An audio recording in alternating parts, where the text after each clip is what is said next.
Hello, my friends, and welcome to lesson 6 in this little series that I'm doing, this video series. So we're actually moving from what I think of as your first kind of module a lot of times when I'm working with people, which is your value clarifier. So that's that whole thing that we talked about where you're thinking in terms of how your clarity accelerates their understanding. So once you've gotten clear, the next thing to do is start adding energy, right? You got to boost your signal. And that's what I tend to call the value activator part. And I wanted to talk a little bit about what that meant. And there's going to be some specifics in the coming videos. I like to have, just kind of a structure behind everything we do so that it's duplicatable, easy to teach, easy to relate to, that kind of thing. But the big thing when you start stepping into this level is to start thinking as an entrepreneur, or really as any kind of professional, is exactly that. Be a professional. You need to turn pro, not be an amateur. Professionals train to succeed. They train to play well when it comes time for game time.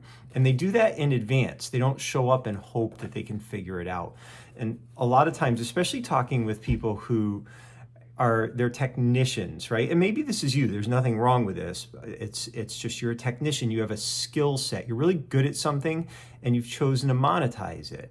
But it's really just you, right? So it's just you, and then you have a business and you basically exchange maybe a service or whatever it is you do for money, right? You have clients.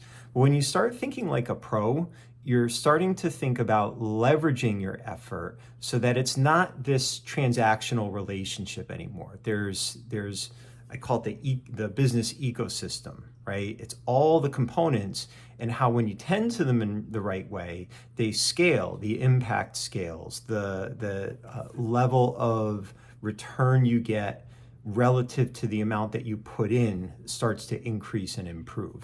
And it really starts with understanding a couple things. And the first thing is that the answer is you.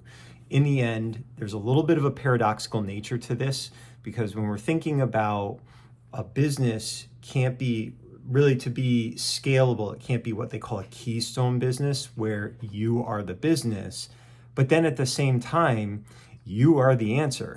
You are the one who is responsible for driving everything forwards. So it's like you have to sort of have this, Jim Collins talks about this window and mirror maturity where you look in the mirror anytime something goes wrong and you're thinking, what can I do to make this better? What can I do to be more successful? But then when something goes right, you're looking out the window at the people that helped you make it succeed, the circumstances, your return on luck, all of these different things. So the idea is to kind of think in terms of the answer is you, but the success of the business goes way beyond just your personal contributions. There's going to be a lot more that goes into making all of that happen. So that's the first thing. The answer is you, and there goes cattail. Next thing is taking in this idea of turning pro. And Stephen Pressfield wrote a book called The War of Art.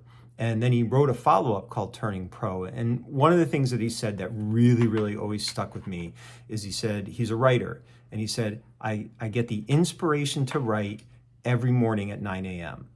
And it's not waiting for the inspiration. It's not a hobby. He doesn't wait for the right time. He puts his butt in his seat and he gets to work. And some days that's probably more difficult than others. But that's what he's talking about. It's not left to chance. We discipline our lives and we frame it around training so that we can be successful in our business and our work. So, and then the next thing is, as you're going through this process, I think that it's really helpful to think in terms of mastering your ability to lead through design. Okay. And a lot of times it's really easy to fall into the trap of leading through personality. And I've seen this happen, especially with managers, where they'll train someone to do a task and they're like, I trained them, they should have it. And, and they were doing it fine when I was with them. I hear that a lot, right? So what's happening is they're training them, but they're leading through their own skill set. So they're almost subconsciously aiding support, influencing things in a way which makes it easier for the person they're training to do it in the moment. But then when they remove that support, all the gaps show up.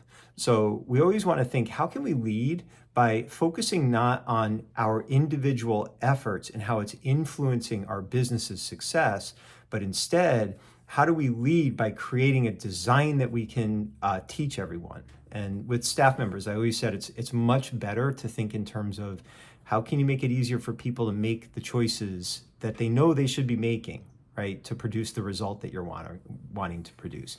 So think in terms of that, mastering your ability to lead through design.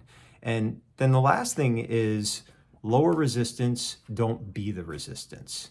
And we talked in an earlier lesson about the resistance and becoming one with the obstacle, riding the dragon, whatever metaphor you want to use. But a lot of times, as you start thinking about the answer is you, right? And while at the same time, you need to make sure that the result, the success is not you, it's the design that you create that allow other people to help the entire organization, however big or small it is, succeed. You always have to look and make sure that you're doing the work to lower the resistance and you're not inadvertently becoming the thing that's the barrier between where you currently are and where you're looking to go. And it's hard, especially if it's your baby. I know for the businesses that I, sweat and bled and gave up sleep and everything else for, it's really hard when someone comes in or some situation comes in and you feel threatened by that. And it's really, really challenging to not get in the way at that point and keep things the way that feels best to you, safest to you. Sometimes you got to get out of the way, and that's the only path forwards towards growth. So lower resistance, don't be the resistance. So recapping, as we move into this kind of next series of lessons that we're going to do, the answer is you. Think about the practices you do on a daily basis that set you up to turn pro. You're not a hobbyist, you're an entrepreneur, you're a professional, you're a business owner, operator, that kind of stuff. Master your ability to lead through design. And then the final thing is lower resistance, don't be the resistance. See you next lesson.